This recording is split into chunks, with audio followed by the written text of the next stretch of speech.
On s'en va avec le nouveau BF Goodrich, qui est le Winter TA KSI, qui est vraiment une belle nouveauté. On était dû avec la famille BF là, de changer de produit. On passe ici de code de vitesse allant de S à code de vitesse T. Donc, on a gagné beaucoup au niveau de la structure du pneu. Autre point important aussi, on s'en va faire un saut dans le dessin de semelle unidirectionnelle également. Ce qui est une belle nouveauté. Ça rend en plus le look du produit beaucoup plus agressif, beaucoup plus attrayant pour le consommateur si on regarde ça avec un œil un petit peu marketing. Une autre belle nouveauté, ce serait les lamelles 3D autobloquantes et les rainures longitudinales.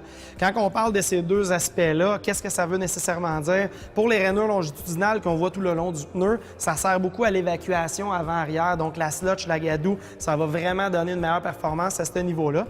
Ensuite, pour ce qui est des pains de gomme ou ce qu'on a des lamelles 3D autobloquantes, qu'est-ce que ça veut dire? C'est que pour pouvoir avoir plusieurs lamelles à l'intérieur d'un pneu comme celui-là, ils ont dû faire des lamelles en zigzag. Quand on rentre en virage, elles s'interloquent un avec l'autre. Donc, ça fait des pains de gomme qui sont très solides. Donc, en virage, on a une excellente stabilité, malgré le fait qu'on a beaucoup de lamelles pour améliorer la traction en sol glacé. Donc, sur l'asphalte comme sur la neige, peu importe, on a un excellent comportement routier, c'est sûr et certain. 100% sûr. Puis c'est un produit qui était très attendu, comme tu l'as dit. Ça faisait plus de 10 ans qu'on avait l'autre modèle. Donc, aujourd'hui, on peut y aller en toute confiance avec le nouveau Winter TA KSI.